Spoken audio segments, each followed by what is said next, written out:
Hi everyone, I'm Govinda Sapkota. Hello, this is Amrit Dumre.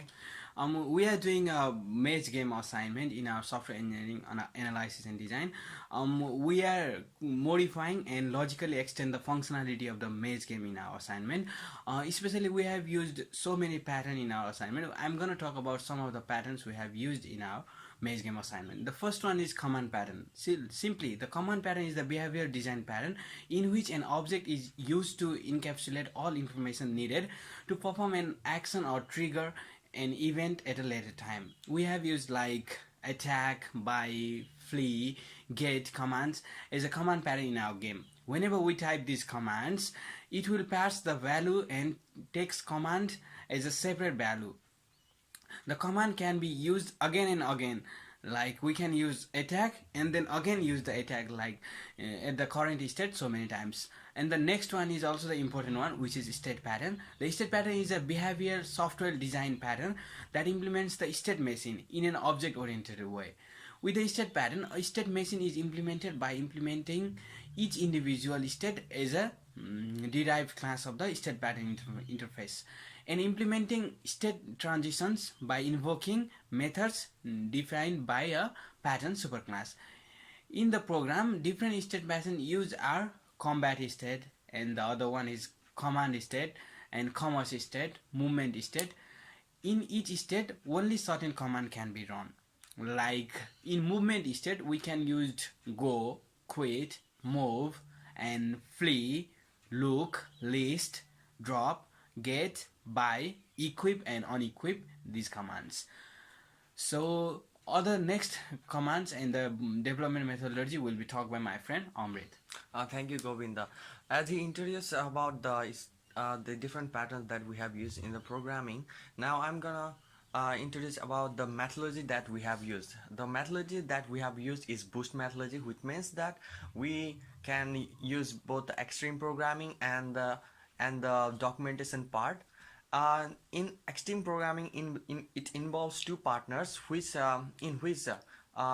one is the driver who writes the program, and another one, they navigates, watch, learn, asking, talking, and then doing the documentation part.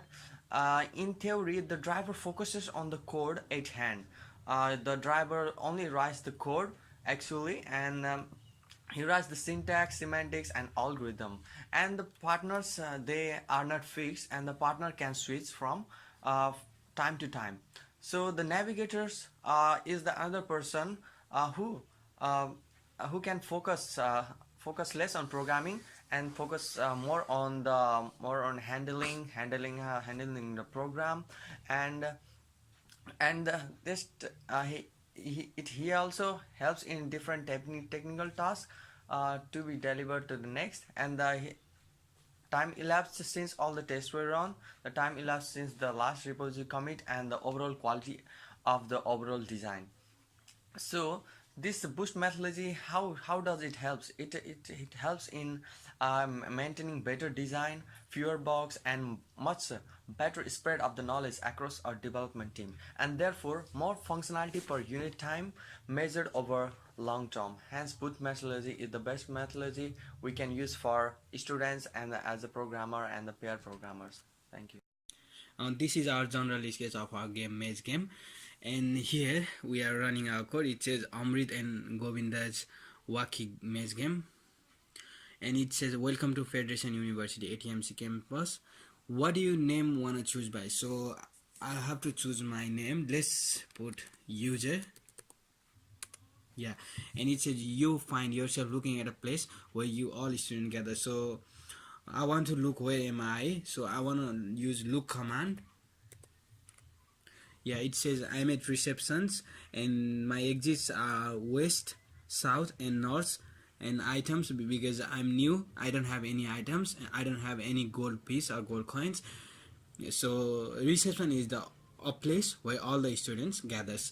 So I want to use move command. I want to use move north.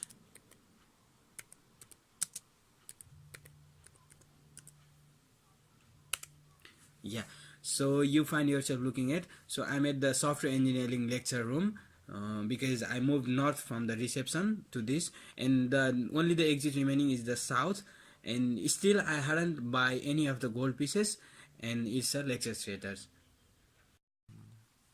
As Govinda was on the lecture room, now we have to buy something and get something from Dean's office or ATMC shop. So I have to move from here to here on along this way. So using this, we have to go to the south. So I'm moving to south. MOV move.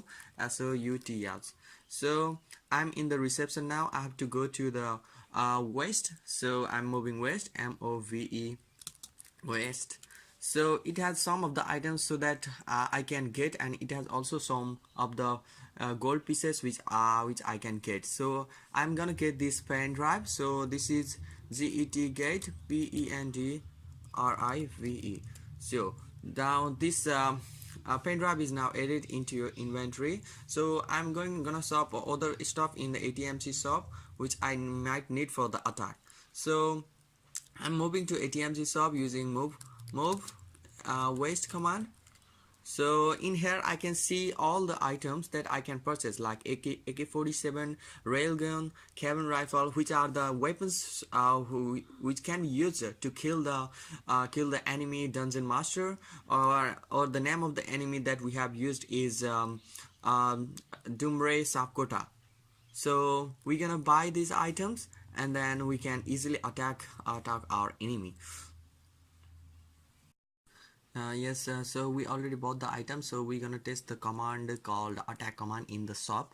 As it is a shop, it won't work in here, so at least try. So use attack command, attack. So it is not a valid command in this shop. So we have to go to the lecture room in here. So from west, east, and then north. So I'm gonna use the command move east, and then it goes to Dean's office. Move east again, it goes to reception. Then we have to go to the north. So move NORTH. So now in here we have to use the attack command to kill our zombie. We have to encounter it. The name of the zombie is Dumbre Sapkota, and it is in the lecture room. So we have to use the attack command in here. Yeah, so it says you are inside attack command, and it's gonna attack the zombie, and then it will kill it. Thank you.